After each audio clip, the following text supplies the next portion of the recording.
Bismillahirrahmanirrahim. Assalamualaikum warahmatullahi wabarakatuh. Bapak, ibu-ibu, jamaah sekalian yang dirahmati Allah. Alhamdulillah, pada pertemuan terakhir sudah kita sampaikan pengantar dari pokok bahasan yang ke-6 dari 7 tema yang akan kita bahas di dalam Al-Fatihah, yakni pengantar tentang ayat ke-6, pokok bahasan ke-6 berkenaan dengan kalimat di dalam ayat ihdinas siratal mustaqim.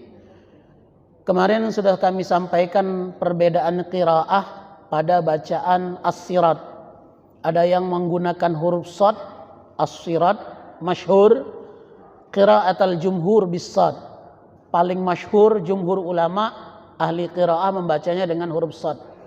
Tapi wa quri'a as-sirat, tapi ada yang membacanya dengan huruf sin, as-sirat. Wa quri'a biz-zai, tapi ada juga yang membacanya dengan zai, az-zirat. Mengapa? Karena as-sirat bukan berasal asli dari bahasa Arab, tapi merupakan serapan dari bahasa Persia. Maka karena perbedaan dan bukan aslinya dari bahasa Arab, beberapa kabilah yang berbeda dalam logat pengucapan kalimat, mendengarnya berbeda, mengucapkannya berbeda, maka ada perbedaan dalam pelafalan kalimat itu. Tapi artinya semuanya sama. Maknanya adalah as-sirat yang diartikan sebagai jalan, at-tariq atau syariah dan lain sebagainya. Jadi yang ada sandarannya menggunakan shad, menggunakan sin, menggunakan zai. Selain dari 3 itu tidak boleh kita nambahi. Karena pecahnya lemah, aku ganti pakai huruf sa, tidak boleh. Nak diganti dengan huruf sya, tidak boleh. Yang boleh hanya dengan shad, sin, atau zai. Itu perbedaan bacaan di kalimat as-sirat di ayat ke-6 dan ke-7. Nanti ketika di ayat ke-7 kan ada sirat lagi kan, siratal ladzina an'am. Maka perbedaan bacaannya juga sama, menggunakan shad, ada yang menggunakan sin, ada yang menggunakan zai. Sekarang masuk pengertiannya. Wal hidayah hahuna al irsyad wat taufiq wa qad tuaddi al hidayah bi nafsiha kama hahuna ihdinas siratal mustaqim fatadammana maknaha ilhamna aw waffiqna aw urzuqna aw a'tina. Arti al-hidayah di sini adalah al-irsyad, petunjuk, wat taufiq, dan perkenanan, perizinan. Wa qad tuaddi al-hidayah, kadang-kadang hidayah itu sendiri bermakna petunjuk. Hahuna. Maka di dalam kalimat ihdinas siratal mustaqim, arti dari kata ihdina di situ artinya fatadammana maknaha. Kalimat ihdina itu artinya bisa dimaknakan alhimna, ilhamkan kepada kami, awaffiqna, berilah kami taufik, izinkan kami. Itu maknanya taufik, itu perizinan, perkenanan dari Allah. Izinkan kami, atau urzuqna, berilah kami rezeki, berikanlah kepada kami, atau a'tina, berikanlah kepada kami. Kalau urzuqna, rezekikanlah kepada kami, a'tina, berikanlah kepada kami. Jadi makna ihdina di situ bisa diartikan ilhamkanlah ke dalam hati kami jalan yang lurus itu, atau waffiqna, berilah kami izin, perkenankan kami agar tetap di jalan yang lurus ini. Atau juga dimaknai berilah rezeki kepada kami sehingga kami mampu untuk berjalan di jalan yang lurus ini. Atau a'tina, berilah kami jalan yang lurus itu, berikan kepada kami jalan yang lurus itu. Jadi makna ihdina di sini bisa berarti ilhamkan kepada kami, kemudian bisa diartikan juga perkenankan kami untuk mampu tetap istiqomah di jalan yang lurus ini, atau urzukna, rezekikanlah kepada kami kemampuan untuk tetap di jalan yang lurus, a'tina, dan limpahkan kepada kami, berikan kepada kami jalan yang lurus itu. Wa hadainahu najdain, sebagaimana kita temukan dalam beberapa ayat yang lain yang mengandung kalimat hidayah. Contohnya wa hadainahu najdain, artinya adalah bayyin lana lil khairi wasyarr. Bayyana lahu al khaira wasyarr, bahwa sesungguhnya Allah menjelaskan mana perbuatan yang baik, mana perbuatan yang buruk. Jadi kata hidayah bisa juga berarti penjelasan dari petunjuk itu sendiri. Wa qad tu'addi bi ila, dan kadang-kadang juga hidayah atau ihdina, hadayah di itu mengandung kalimat petunjuk kepada, menunjukkan ke sesuatu. Seperti di dalam firman Allah, ijtabahu wa hadahu ila siratim mustaqim. Allah bukakan dan kemudian Allah beri petunjuk. Iya, dalam kalimat ini adalah Musa ila siratim mustaqim, kepada jalan yang lurus. Fahduhum ila siratil jahim. Fahduhum ila siratil jahim, maka mereka diarahkan menuju jalan neraka jahanam. Wadzalika bima'na al-irsyad wad dalalah. Arti dari hidayah ila itu artinya petunjuk dan menjadi dalil penguat sehingga orang tergerak untuk mengikuti. Wa kadzalika qauluhu ta'ala wa innaka latahdi ila siratim mustaqim, bahwa sesungguhnya engkau yang akan memberikan petunjuk siapapun yang engkau kehendaki ila siratim mustaqim. Wa qad tu'addi bil lam ka qauli ahli jannah alhamdulillahilladzi hadana li hadza ila akhiril hayat. Ay waffaqna li hadza wa ja'alna lahu ahla. Alhamdulillahilladzi hadana li hadza, artinya engkau telah, segala puji bagi engkau ya Allah yang telah mengizinkan kami untuk berdiam atau mantap di tempat kemuliaan ini. Alhamdulillahilladzi hadana, memantapkan kami di dalam hidayah ini. Wa ja'alna lahu ahla, dan engkau masukkan kami ke dalam kelompok orang yang mendapatkan hidayah. Wa ammas siratal mustaqim, sedangkan arti dari siratal mustaqim, faqala al-imam Abu Ja'far Ibnu Jarir ajma'atil ummah min ahli ta'wil jami'an ala anna siratal mustaqim huwa at-tariqul wadih alladzi la a'wijaja fihi. Kata Ibnu Jarir, mayoritas ulama sepakat dari ahli takwil dalam tafsir dan takwil terhadap ayat-ayat Al-Quran jami'an ala anna siratal mustaqim, bahwa arti dari siratal mustaqim adalah huwa at-tariqul wadih, jalan yang jelas, petunjuk yang jelas, alladzi la a'wajaja fihi, yang tidak ada keraguan di dalamnya, yang tidak ada kesesatan di dalamnya, tidak ada sesuatu yang bengkok membuat orang tergelincir di dalamnya.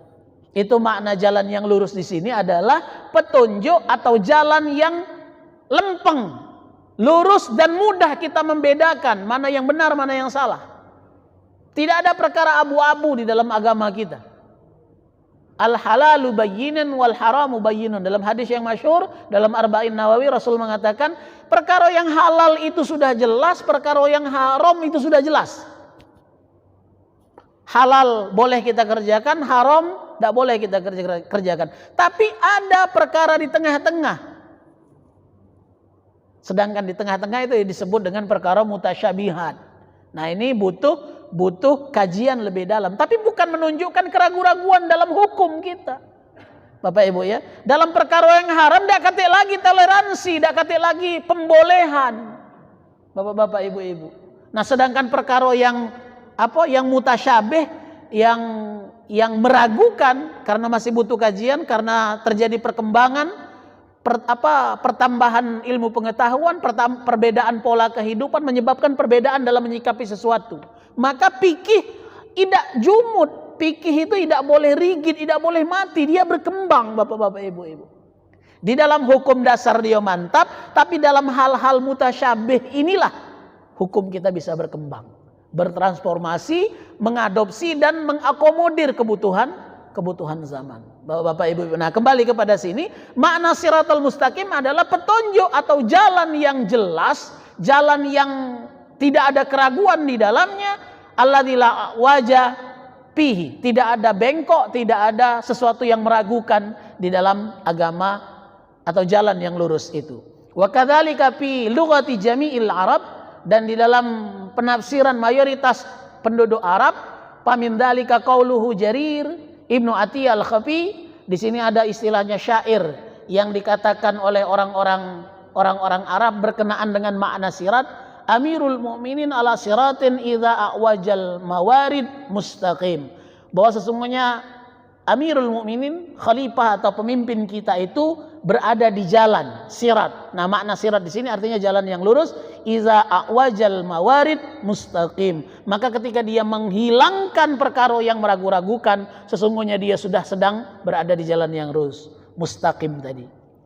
Qala wasyawahid ala dzalika aktsar min an tuhsar. Banyak sekali arti baik dari segi bahasa ataupun dari hadis yang mendukung pendapat arti dari siratul mustaqim adalah jalan yang tidak ada keraguan, jalan yang terang benderang tadi. Namun disingkat oleh Imam Ibnu Katsir di dalam keterangan hadisnya. Summa tasta'irul Arab as-sirat fatasta'miluhu fi kulli qaulin wa amalin wa wasfin biistiqamatin au wijajin. Patasipul mustaqim biistiqamatihi wal mu'wiju bi'iwajijajihi. Maka diadopsilah oleh orang-orang Arab, maka kalimat sirat di sini dijadikan pakem, patron, idiom baru di dalam pemahaman orang Arab, bahwa kalau wong itu istiqomah, konsisten dalam pendapatnya, maka orang itu disebut dengan mustaqim. Sirat mustaqim. Orang itu dijuluki sebagai pribadi yang siratal mustaqim. Sedangkan ketika orang itu melenceng, tidak istiqomah, tidak mantap di jalannya, berbolak-balik pendapatnya.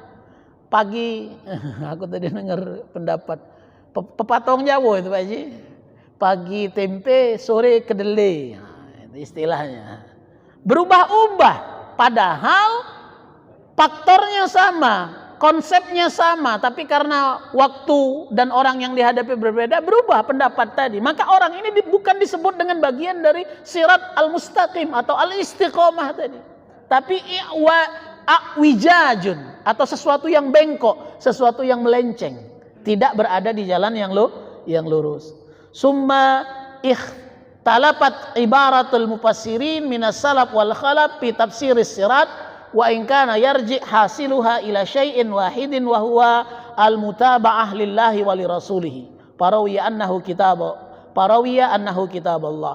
Maka memang terjadi perbedaan dalam makna sirat secara umum. Tadi kan dikatakan mayoritas berpendapat itu adalah jalan yang lurus. Tapi ketika dimaknai apa yang disebut dengan jalan yang lurus itu, berbeda pendapat. Ada yang mengatakan kitab Allah, Al-Quran lah yang dimaksud dengan siratul mustaqim di dalam Al-Fatihah yang kita baca.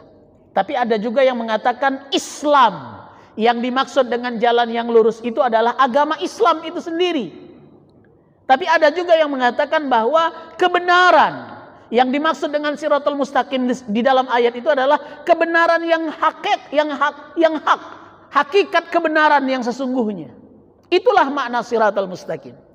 Namun sesungguhnya semua arti di situ, ini banyak hadis, ada pendapat Ibnu Mas'ud, ada pendapat berbagai macam para sahabat yang menafsirkan pendapat mereka masing-masing. Namun kata Imam Ibnu Katsir, sesungguhnya semua pendapat itu bisa dibenarkan, bisa diterima. Baik yang mengatakan siratul mustaqim itu Islam, kemudian siratul mustaqim itu Al-Quran dan Sunnah. Ada juga yang mengatakan bahwa siratul mustaqim itu sendiri adalah kebenaran yang diturunkan oleh Allah Subhanahu wa taala, bahwa sesungguhnya semua itu bisa kita terima karena tidak ada yang bertentangan dengan keimanan dan keyakinan kita.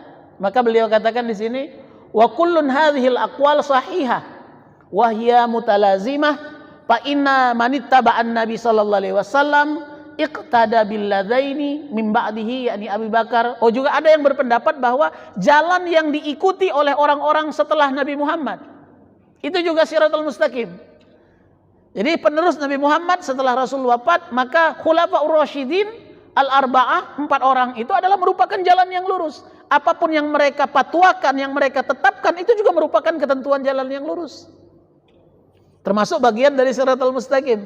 Maka kata Imam Ibnu Katsir, ditutup keterangan, sengaja ku pendek ke keterangan ini agar kita sampai pada kesimpulan ayat dari ayat ke-6.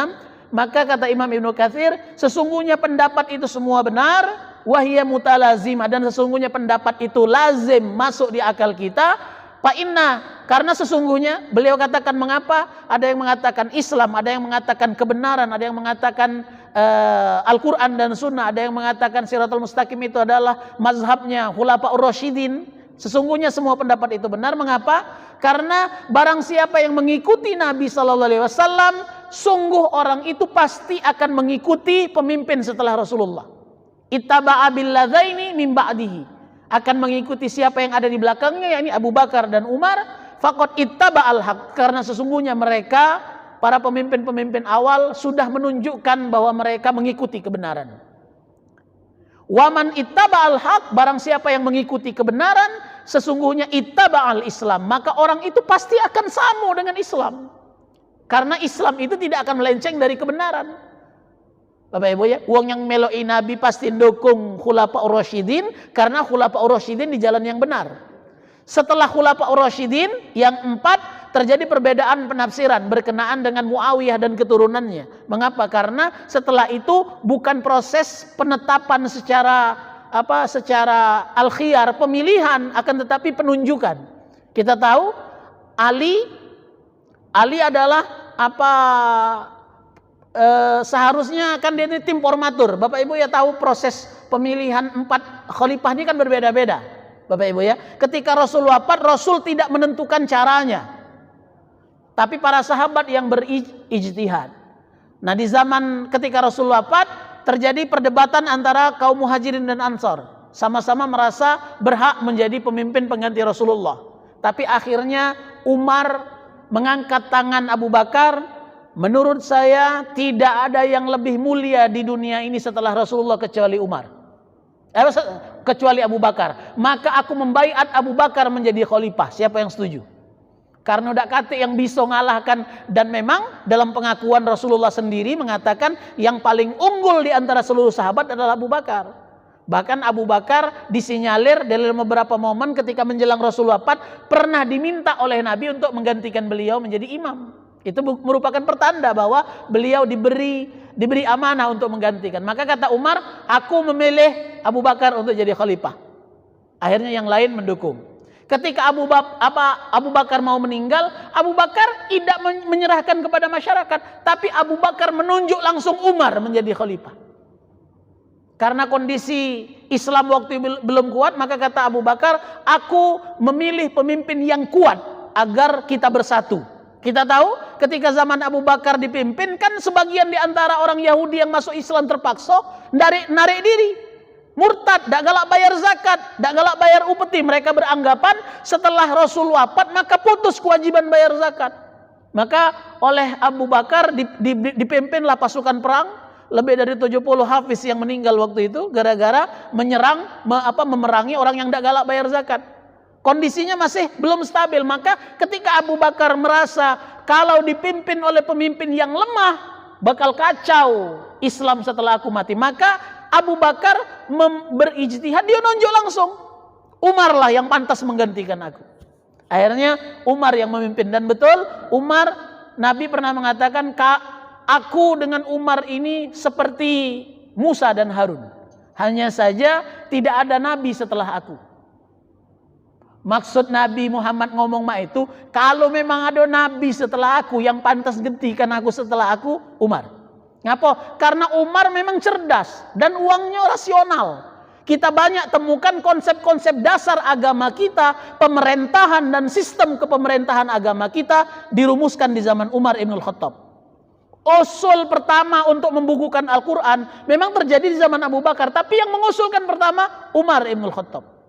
Ketika perang memerangi wong yang dagala bayar zakat, 70 habis mati, maka Umar yang mengusulkan, memaksa Abu Bakar. Abu Bakar dagala membukukan Al-Quran. Ngapo? Karena di zaman Nabi belum digawe, ketakut Abu Bakar. Tapi dipaksa oleh Umar dengan berbagai macam pertimbangan, rasionalitas, akhirnya terjadi. Dan di zaman Umar kita tahu sistem kepemerintahan ditentukan, sistem hierarki kepemimpinan ditentukan, kalender hijriyah ditentukan, dibuat di zaman Umar. Umar lebih kurang berapa? 10 tahun menjabat menjadi khalifah. Ketika Umar wafat, Umar tahu banyak di antara sahabat ini yang berkeinginan menggantikan dia menjadi khalifah. Maka Umar tidak menunjuk, tapi Umar menentukan formatur, memilih 10 orang sahabat. Di antaranya Zubair bin Awam, Utsman bin Affan, Ali bin Abi Thalib, Said bin Sabit, 10 orang ditunjuk. Maka kata Umar, pilihlah di antara kamu 10. Siapa yang paling banyak di antara kamu 10 milih, maka dialah yang jadi pemimpin. Akhirnya 10 wong berkumpul, ternyata bulat. Ada 2 kubu yang muncul memang. Suara paling banyak Utsman nomor 1, suara paling banyak kedua nomor 2 adalah Ali bin Abi Thalib. Maka karena perintah Umar waktu itu, siapa suaranya yang paling banyak dia jadi khalifah setelah aku, maka Utsman menjadi khalifah yang ketiga. Nah, ketika Utsman meninggal, kita tahu ceritanya Khalifah Utsman ini kan meninggal dibunuh. Bapak Ibu ya, dalam peristiwa fitnah kubra itu kan, meninggal bersama istri dan anak-anaknya, meninggal dibunuh. Karena dia meninggal dibunuh, maka otomatis Ali yang naik menggantikan Utsman. Bapak Ibu ya, PJS uji kita sekarang. Karena wali kotanya meninggal, maka wakil wali kota yang naik. Nah itu kan. Nah, antara Abu Bakar, Umar, Utsman dan Ali beda-beda semua konsepnya. Akan tetapi proses pemilihan kepemimpinan terjadi waktu itu. Nah, berbeda dengan setelah Ali bin Abi Thalib meninggal. Ali bin Abi Thalib menunjuk anaknya Hasan untuk naik. Berdasarkan ijma sahabat yang ada di Madinah, maka Hasanlah yang menjadi pemimpin. Namun waktu itu Hasan tidak diakui oleh Muawiyah sebagai gubernur yang ada di Misra. Beliau berpendapat ada konspirasi di balik pembunuhan Utsman. Dia dak galak membaiat Ali. Jadi dari sejak zaman Ali, Muawiyah dak galak membaiat Ali. Dia tidak galak mendukung Ali jadi khalifah sebelum dia nunjukkan siapa yang bunuh Utsman. Nah, itu alasan dia saja sebenarnya Bapak Ibu ya. Alasan dia untuk menuntut dan lain sebagainya. Nah, ketika Ali wafat, maka Ali mengangkat Hasan. Hasan kalah kuat dengan Muawiyah. Akhirnya terjadi di tahun 1 atau 2 tahun setelah Hasan diangkat, setelah Ali wafat, Hasan musyawarah dengan Muawiyah. Beliau mengatakan, "Oke, mak ini aku tidak galak jadi khalifah, biarlah kau yang jadi khalifah. Tapi setelah kau turun jadi khalifah, setelah engkau meninggal, kembalikanlah urusan ini kepada umat untuk memilih. Jangan engkau yang menunjuk." Iya, uji Muawiyah. Maka Hasan turun tahta. Muawiyah yang menjadi khalifah. Namun apa yang terjadi? Setelah Muawiyah menjadi khalifah, ketika dia wafat, dia persiapkan anaknya menjadi putra mahkota. Yazid ibnu Muawiyah menjadi raja, sultan kedua setelah Muawiyah. Maka dari Muawiyah menjadi dasar dari Bani Umayyah, berdirinya dinasti Umayyah, bukan lagi termasuk kelompok Khulafaur Rasyidin. Bapak-bapak, ibu-ibu, ngapa aku lagi cerita sejarahnya? Enggak. Untuk menunjukkan perbedaan pemahaman mengapa sampai batas Ali bae disebut dengan Khulafaur Rasyidin. Padahal Muawiyah nyebut dirinya Amirul Mukminin, Khalifatullah. Dia juga menyebut dirinya sebagai khalifah dari Rasulullah, pengganti Rasulullah. Akan tetapi mayoritas mengatakan setelah Ali terjadi intrik politik, terjadi kepentingan pribadi di antara mereka, sehingga yang 4 inilah yang menjadi patokan kita dalam mengambil hukum. Nah, balik ke pembahasan kita tadi, maka siapapun yang mengikuti Rasulullah pasti akan mendukung fatwa 4 orang khalifah setelah mereka.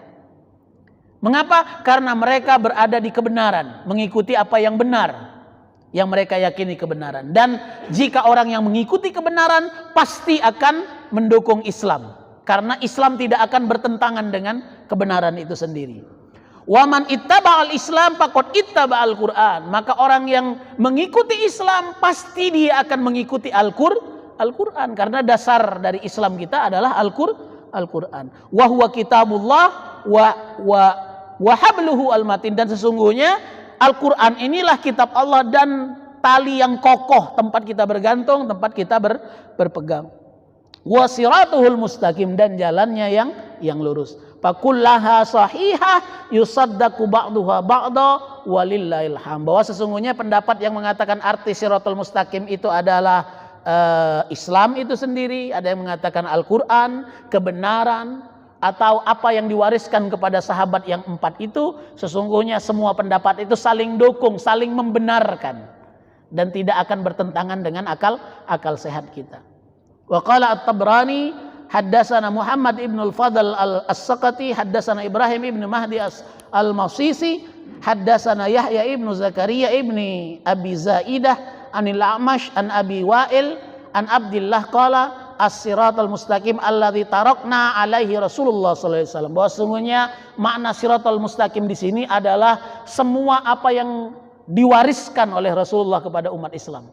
Legasi, peninggalan apa yang diberikan oleh Rasul untuk umatnya, itulah jalan yang lurus yang wajib kita ikuti. Makanya Nabi Muhammad pernah memberi wasiat kepada kita, taraktu fikum amrayni. Kata Rasulullah, aku ini tidak ninggalkan kerajaan yang hebat, tidak ninggalkan harta untuk umat, tidak. Aku cuma ninggalkan 2 urusan. Taraktu fikum amrayni lan tadillu in tamassaktum bihima. Tidak akan sesat kamu selama-lamanya kalau berpegang dengan kedua itu. Apa? Kitab Allah wa sunnata rasulih. Dengan kitab Allah yakni Al-Qur'an dan sunnah Rasul. Hadis Nabi Muhammad sallallahu alaihi wasallam. Bapak Ibu sekalian yang dirahmati Allah, Isya jam 7:05, 7:06. Masih sekitar 15 menit lagi. Maka Bapak-bapak, Ibu-ibu sekalian, walihada, untuk ini saat kita meminta, ingat kemarin pokok pembahasan yang kelima, ketika Allah katakan setengahnya iyyaka na'budu untuk aku, wa iyyaka nasta'in untuk siapa yang bacanya, maka pintaan pertama kita adalah agar diberikan hidayah oleh Allah, diberi izin oleh Allah, diberi rezeki oleh Allah, diberi nikmat oleh Allah untuk dapat merasakan nikmat berdiam di dalam agama Islam yang kita cintai ini. Agar kita dibimbing oleh Allah, diberikan kekuatan untuk dapat istiqomah menapaki jalan yang telah diajarkan oleh Rasulullah kepada kita semua. Dan itulah sebaik-baiknya pinta, sebaik-baiknya harapan kita. Ismatu amrina. Bapak-bapak, ibu-ibu, puncak dari segala keinginan kita, tujuan kita dalam kehidupan. Urusan agama inilah. Maka di dalam sholat kita ulang, setiap kali kita baca Al-Fatihah kita ulang permintaan itu, agar beri kami hidayah berupa jalan lurus, syariat yang lurus, agama yang lurus, yakni Islam yang Engkau rahmatkan kepada kami. Bapak, ibu-ibu sekalian yang dirahmati Allah, maka lanjutan keterangan arti siratul mustaqim ini ditafsirkan berikutnya di ayat ke-7. Apa dimaksud dengan jalan yang lurus? Yakni jalan wong yang lalu yang Engkau beri nikmat. Para nabi, para rasul, orang-orang saleh, para mujahid, orang-orang baik terdahulu yang membuat jalan, dan kami cuma meloi jalan yang benar itu baik. Bukan jalannya wong yang sesat lagi menyesatkan, bukan wong yang Engkau murkai. Maghdubi alaihim. InsyaAllah pada pertemuan berikutnya akan kami terangkan arti dari an'amta alaihim dan maghdubi alaihim dan waladdallin. 3 pokok bahasan terakhir dari 7 tema yang akan kami sampaikan berkenaan dengan Al-Fatihah. InsyaAllah pada pertemuan berikutnya saya kupas tentang ayat terakhir dan juga arti dan kaidah amin yang kita baca setelah Al-Fatihah, serta bagaimana tata cara pembacaan Al-Fatihah bagi makmum. Kapan Al-Fatihah dibaca?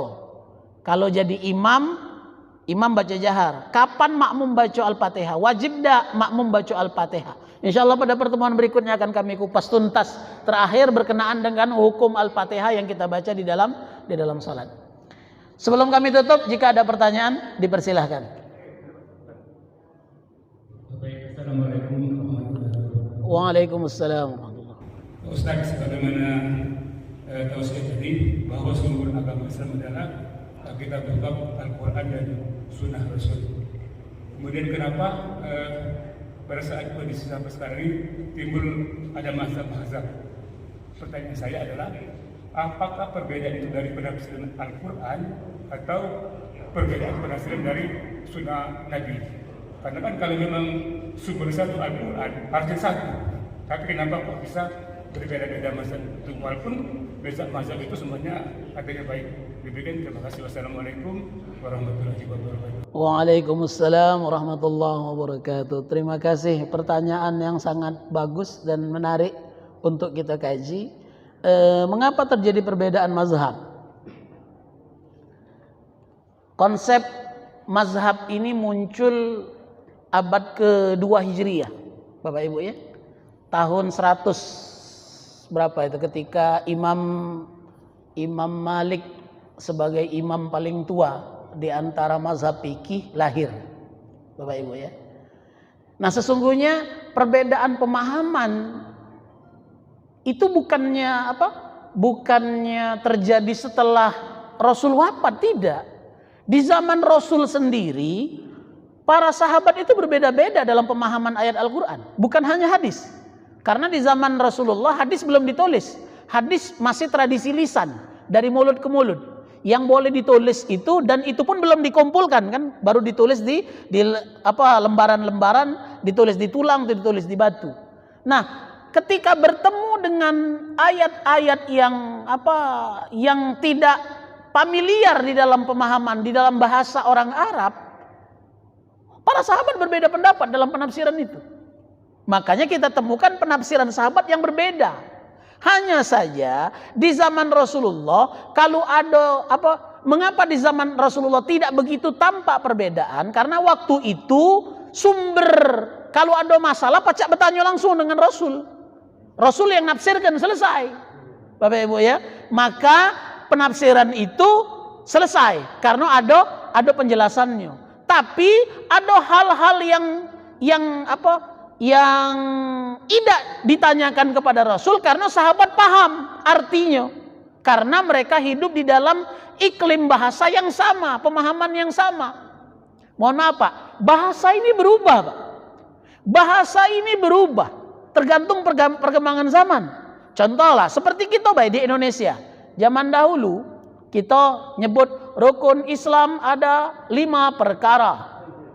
Rukun iman ada 6 perkara. Sekarang Bu, jangan nak berperkara, dah usah kelima, sikok lagi pening kepala gitu.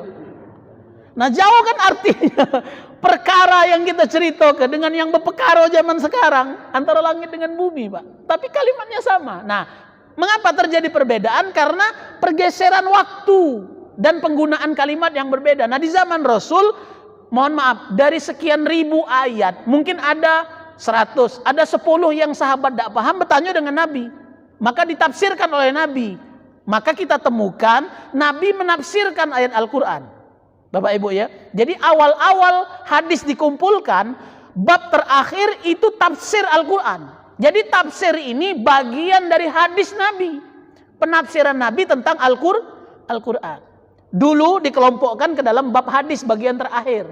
Penafsiran Rasulullah. Nah, di zaman sahabat selesai, berlalu, ketika Rasul wafat, maka ada sebagian di antara tabi'in yang tidak berjumpa Rasulullah bertanya, karena mereka tidak hidup sezaman dengan Rasulullah, maka semakin banyak pertanyaannya. Ngapa? Karena dulu tidak hidup dengan sezaman Rasulullah. Yang dulu mereka ngerti, sahabat ngerti, sekarang mereka tidak ngerti. Karena mereka tidak ngerti, maka bertanyalah kepada sahabat. Penafsiran kamu, menurut kamu dulu Rasul ngomong mak mano? Ketika mereka tahu Rasul ngomong mak itu, dijawab bahwa Rasulullah ngomong mak ini. Tapi ketika mereka tahu Rasul tidak pernah ngato ke mak itu, menurut aku ini artinya. Nah, itu penafsiran sahabat, Bapak Ibu ya. Nah, sahabat juga berbeda-beda, saya katakan. Makanya Ibnu Abbas, Umar, Utsman berbeda-beda dalam penafsiran. Bapak Ibu ya. Jadi bukan hanya di hadis, tapi di ayat Al-Quran sendiri para sahabat berbeda dalam menafsirkan. Makanya contoh kaidah berkenaan dengan iddah kaum perempuan. Perbedaan antara Imam Syafi'i dan Imam Abu Hanifah dalam memaknai berapa lama iddah wanita yang cerai mati suami. Kalau Imam Syafi'i mengatakan bukan cerai mati, cerai hidup. Salah satu quru. Pak ya? 3 kali masa bersih. Kalau Imam Syafi'i mengatakan 3 kali masa bersih. Kalau Imam Abu Hanifah mengatakan quru itu bukan masa bersih, tapi masa haid. Beda Pak. Hitungannya beda.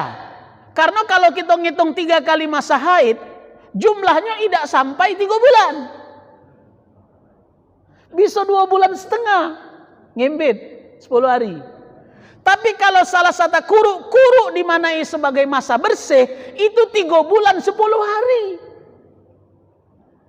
Makanya kalau nak ganjeng kawin lagi, ngembeknya masa Nabi. Padahal ayatnya sama Pak, salah satu quru. Tapi mereka beda dalam penafsiran. Kalau Imam Syafi'i, mohon maaf, masa bersih itu kan lebih panjang daripada masa haid. Bapak-bapak tidak tahu itu, ibu-ibu yang paham. Ibu-ibu ya, masa haid itu kan paling sedikit 1 kali 24 jam, paling lama 14 hari. Tapi paling sering adalah 6 sama 7 hari. Ya Pak ya. Jadi paling banyak 6-7 hari. Cuman kapan 8 hari belum bersih ya namanya masih masuk akal. Tapi kapan 14 hari 14 hari masih belum bersih juga, wong rumah masih tak galak dicampuri, omongi kau ngotai. Uji Nabi paling lama 14 hari 14 malam. Melewat dari situ bukan lagi haid tapi istihadah namanya. Bapak Ibu ya, sudah wajib sholat, sudah wajib puasa dan wajib melayani suami. Mohon maaf, intermezzo ya. Jadi kalau masa haid itu paling lama 14 hari, tapi masa bersih dari satu haid ke haid berikutnya berapa lama? Paling sebentar berapa? Paling sebentar 14 hari. Tapi bisa sampai 2 tahun. Betul Pak? Apalagi yang baru belajar haid. Pak ya? Tidak setiap bulan. Bulan pertama dia haid bulan 7. Bisa-bisa haid berikutnya bulan 12. Karena sedang dalam proses belajar atau menjelang menopause. Masa usia habis masa haid. Itu mulai berkurang intensitasnya. Biasanya sebulan sekali, bisa sebulan 2 kali, bisa sebulan 3 kali. Maka masa bersih lebih panjang daripada masa kotornya. Nah, kalau Imam Abu Hanifah ngitung masa kotor, kalau Imam Syafi'i ngitung masa bersih. Maka minimal masa bersih dalam mazhab fikih orang yang cerai hidup 3 bulan 10 hari. Salah satu quru. Satu ayat kalimat yang sama berbeda dalam pemahaman yang menyebabkan berbeda dalam pendapat. Tapi sesungguhnya pendapat itu tidak merusak keimanan kita. Yang penting kita yakin salah satu dan kita melok yang ikut itu. Misal kita berpendapat, aku nak ngambil mazhab Imam Syafi'i karena aku dari sejak kecil Syafi'i. Artinya kita ngambil pendapat yang 3 bulan 10 hari. Sudah, selesai. Dan dasarnya ada pendapat Imam Syafi'i. Tapi kalau kamu nak ngambil pendapatnya Abu Hanifah, silahkan. Yang penting kita ada yang kita meloi. Jangan kita ngambil paham dewe, buat fatwa dewe. Karena ulama zaman dahulu tidak semudah kita sekarang, Pak. Tinggal buka HP, baca sikok buku 2 buku, berfatwa lah itu, netapkan hukum jadi imam baru. Zaman dulu untuk menjadi mujaddid, menentukan hukum ada dasarnya. Lebih dari 1000 ilmu yang harus dia kuasai dalam bidang Al-Quran, hadis, usul, fikih. Banyak yang nak dilengkapi. Ini modal terjemahan sama modal Google di internet berfatwa. Ini yang buat kita rusak tuh Pak. Maka jalan yang paling umum sekarang, meloilah apa yang sudah ditentukan oleh ulama-ulama zaman dahulu dan usahakan kita melok, kita tahu alasan mereka dalam menentukan satu hukum. Itu namanya ittiba. Melok tapi tahu landasan hukumnya, bukan cuman sekedar taklid melok-melokan. Uji wong Palembang tuh bebaris melok panjang, berteriak melok rami. Nah, Nah, jangan. Tapi kalau pacak kita tahu dalilnya, kita tahu dasarnya. Jadi itu Pak ya, perbedaan mazhab terjadi baik dalam memahami Al-Quran ataupun hadis Rasulullah berkenaan dengan satu hukum, dan hukum itu dulu belum ditetapkan oleh Rasulullah. Bukan karena tidak ditetapkan, tapi mungkin waktu itu belum ada permasalahannya. Makanya hukum fikih berkembang. Zaman dahulu tidak kate, sekarang ada, maka kita tetapkan hukum baru lagi. Contoh sekarang misalnya bayi tabung. Zaman dahulu kan belum ada. Apa hukumnya bayi tabung? Nah, kalau kita cari hadisnya di Al-Quran, ada tidak konsep bayi tabung? Tidak kate, Bapak Ibu ya.